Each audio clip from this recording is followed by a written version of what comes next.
Corona ಸಮಯದಲ್ಲಿ ಹಸಿದ ಹೊಟ್ಟೆಗಳನ್ನು ತುಂಬಿಸುವ ಆಶಯದಿಂದ ಮಲ್ಲೇಶ್ ನೇತೃತ್ವದಲ್ಲಿ ಆರಂಭವಾದ ನಿರಂತರ ಅನ್ನದಾಸೋಹ ಕಾರ್ಯಕ್ರಮವು ಇಂದಿಗೆ 2000 ದಿನಗಳನ್ನು ಪೂರೈಸಿ ಮುಂದೆ ಸಾಗುತ್ತಿದೆ ಎಂದು ವಕೀಲರು ಹಾಗೂ ಸಮಾಜ ಸೇವಕ ರವಿ ಮಾವಿನಕುಂಟೆ ಹೇಳಿದ್ದಾರೆ. ನಗರದ ದರ್ಗಾ ಜೋಗಹಳ್ಳಿ ಗ್ರಾಮ ಪಂಚಾಯಿತಿ ವ್ಯಾಪ್ತಿಯ ನಿರಂತರ ಅನ್ನದಾಸೋಹ ಸಮಿತಿ ವತಿಯಿಂದ ಆಯೋಜನೆ ಮಾಡಲಾಗಿದ್ದ ಕಾರ್ಯಕ್ರಮದಲ್ಲಿ ಭಾಗವಹಿಸಿ ಮಾತನಾಡಿದ ಅವರು, ಕೇವಲ ಒಂದೆರಡು ದಿನ ಆಹಾರ ವಿತರಣೆ ಮಾಡುವುದೇ ಕಷ್ಟಕರವಾಗಿದೆ. ಇಂತಹ ಸಂದರ್ಭದಲ್ಲಿ ಮಲ್ಲೇಶ್ ಮತ್ತು ತಂಡ ಧಾನ್ಯಗಳ ನೆರವಿನಿಂದ ಕಳೆದ 2008 ದಿನಗಳಿಂದಲೂ ನಿರಂತರ ಕಡು ಬಡವರಿಗೆ, ನಿರಾಶ್ರಿತರಿಗೆ ಆಹಾರ ಒದಗಿಸುತ್ತಿರುವುದು ಶ್ಲಾಘನೀಯದ ಸಂಗತಿ ಎಂದರು. ದೊಡ್ಡಬಳ್ಳಾಪುರ ಗ್ರಾಮಾಂತರ ಪೊಲೀಸ್ ಇನ್ಸ್ಪೆಕ್ಟರ್ ಸಾದಿಕ್ ಪಾಷಾ ಮಾತನಾಡಿ, ಪ್ರತಿನಿತ್ಯ ಹಸಿದವರಿಗೆ ಆಹಾರ ಒದಗಿಸುವುದು ಈ ಕಾರ್ಯಕ್ರಮದ ಉದ್ದೇಶವಾಗಿದೆ. ಈ ಕಾರ್ಯಕ್ರಮವು ಕೇವಲ ಆಹಾರ ವಿತರಣೆಗೆ ಸೀಮಿತವಾಗದೆ ಶಾಲಾ ಮಕ್ಕಳ ವಿದ್ಯಾಭ್ಯಾಸಕ್ಕೆ, ವೃದ್ಧರ ಆರೋಗ್ಯಕ್ಕೆ, ಕಡು ಬಡ ಕುಟುಂಬಗಳ ದೈನಂದಿನ ಬದುಕಿಗೆ ಸಾಕಷ್ಟು ಸಹಕಾರಿಯಾಗಿದೆ. ಈ ಉತ್ತಮ ಕಾರ್ಯ ಮತ್ತಷ್ಟು ಹೆಚ್ಚಾಗಿ ನಡೆಯಲಿ, ಮಲ್ಲೇಶ್ ಮತ್ತು ತಂಡಕ್ಕೆ ಶುಭವಾಗಲಿ ಎಂದು ಹಾರೈಸಿದ್ದಾರೆ.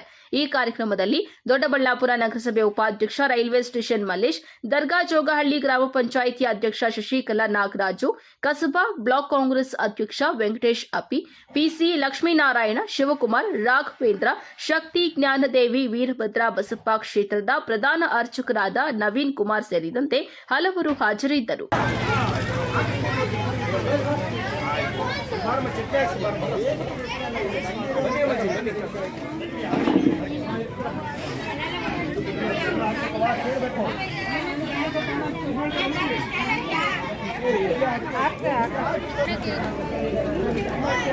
ಇವತ್ತು ಕಾರ್ಯಕ್ರಮ ಬಂದಿದ್ದೀರಾ, ಕಾರ್ಯಕ್ರಮದ ಬಗ್ಗೆ ಏನು ಸರ್?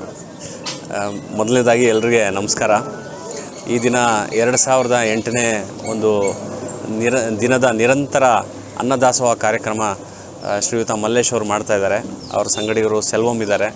ಅವರೆಲ್ಲ ಸೇರಿ ಈ ಒಂದು ಅನ್ನದಾಸೋಹ ಮಾಡ್ತಾ ಇರೋದು ಭಾಳ ಒಂದು ಶ್ರೇಷ್ಠವಾದಂಥ ಕೆಲಸ. ನಮ್ಮ ಬೆಂಗಳೂರು ಗ್ರಾಮಾಂತರ ಜಿಲ್ಲೆಯ ದೊಡ್ಡಬಳ್ಳಾಪುರ ತಾಲೂಕಿನಲ್ಲಿ ವಿಶೇಷವಾಗಿ ಇಲ್ಲಿ ಭಾಳ ಜನ ಫ್ಯಾಕ್ಟ್ರಿ ವರ್ಕರ್ಸ್ ಇದ್ದಾರೆ. ಬಹಳ ಜನ ಕೆಲಸ ಹುಡ್ಕೊಂಡು ಬೇರೆ ಬೇರೆ ರಾಜ್ಯದ ಬೇರೆ ಬೇರೆ ಭಾಗದಿಂದ ಬರ್ತಾರೆ. ಬೆಂಗಳೂರು ಸುತ್ತಮುತ್ತಲು ಇರುವಂಥ ಫ್ಯಾಕ್ಟ್ರಿಗಳಿಗೆ ಬರ್ತದೆ. ಸೊ ಎಷ್ಟೋ ಜನ ಒಂದೊತ್ತು ಊಟನೂ ಸಿಗದಿರ ಹಸುವಿಂದ ಮಲಗಿರುವಂಥದ್ದು ಉದಾಹರಣೆ ಇದ್ದೇ ಇರ್ತವೆ. ಆ ದಿಕ್ಕಿನಲ್ಲಿ ಇವರೇನು ನಿರಂತರವಾಗಿ ಅನ್ನದಾಸೋಹ ಕೆಲಸ ಮಾಡ್ತಾಯಿದ್ದಾರೆ. ಅದು ನಿಜವಾಗ್ಲೂ ಒಂದು ಭಾಳ ಶ್ರೇಷ್ಠವಾದ ಕೆಲಸ, ಪುಣ್ಯದ ಕೆಲಸ ಅಂತ ಭಾವಿಸ್ತೀನಿ. ಅನ್ನದಾನ ಎಲ್ಲಿ ನಡೆಯುತ್ತೋ ಅಲ್ಲಿ 330 ಕೋಟಿ ದೇವತೆಗಳು ಇರುವಂತಹ ಜಾಗ, ಅನ್ನಪೂರ್ಣೇಶ್ವರಿಯ ಸದಾ ಸಾನ್ನಿಧ್ಯ ಇರುವಂತಹ ಜಾಗ. ಇದು ಸುಮಾರು ಈ 5 ವರ್ಷಗಳ ಕಾಲ ಸತತವಾಗಿ 2008ನೇ ದಿವಸ ಇವತ್ತು ಇದೊಂದು ಸಂಸ್ಥೆಯಿಂದ ಯಾರಿಗೆ ಈ ಬಡ ಜನರು ಯಾರಿದ್ದಾರೆ, ಆ ಕರೋನಾ ಟೈಮಲ್ಲಿ ಅವರವರ ಮನೆಗಳು ನಡೀಲಿಲ್ಲ, ಮನೆಯಲ್ಲಿ ಹಸಿವು ಆ ಹಸಿವನ್ನು ನೀಗಿಸೋದಕ್ಕೆ ದೊಡ್ಡಬಳ್ಳಾಪುರದ ಇವತ್ತು ಒಬ್ಬ ಪ್ರಾಮಾಣಿಕ ವ್ಯಕ್ತಿಯಿಂದ ಒಂದು ಪ್ರಯತ್ನ ಆಯಿತು.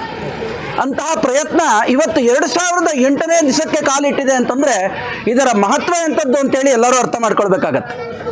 ಮತ್ತು ಆ ವ್ಯಕ್ತಿ ತುಂಬ ಸರಳತೆಯಿಂದ, ತುಂಬ ಸರಳ ಜೀವಿ, ಎಲ್ಲರ ಜೊತೆಯಲ್ಲೂ ಬೆರೆತು, ಎಲ್ಲರ ಜೊತೆಯಲ್ಲೂ ಒಡನಾಡಿಯಾಗಿ, ಕೆಳಗಡೆ ವರ್ಗದಿಂದ ಮೇಲ್ವರ್ಗದವರೆಗೆ ಎಲ್ಲರನ್ನೂ ತನ್ನ ಕೈ ಬೆರಳಲ್ಲಿ ಅವರನ್ನು ಸಹಾಯಹಸ್ತವನ್ನು ಕೇಳಿ ಇವತ್ತಿಗೆ 2008ನೇ ದಿನದ ಈ ನಿರಂತರ ಅನ್ನದಾನವನ್ನು ಮಾಡ್ತಾ ಬಂದಿರತಕ್ಕಂಥ ಶ್ರೀ ಮಲ್ಲೇಶ್ವರವರಿಗೆ ಮೊದಲನೇದಾಗಿ ಕೃತಜ್ಞತೆಯನ್ನು ಹೇಳಬೇಕು.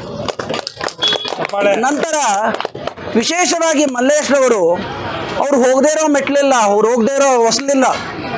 ಬಡ ಜನರಿಗೆ ಹಸಿವನ್ನು ನೀಗಿಸಬೇಕು, ಆ ಬಡ ಜನರಿಗೆ ಅನ್ನದಾನ ಮಾಡಬೇಕು. 2008 ದಿವಸಗಳ ಕಾಲ ಪ್ರತಿನಿತ್ಯ ಅನ್ನದಾನವನ್ನು ಮಾಡ್ಕೊಂಡು ಬಂದಿದ್ದಾರೆ ಅಂದರೆ ಅವರ ಮಹತ್ವ ತುಂಬ ಅಪಾರವಾದಂಥದ್ದು.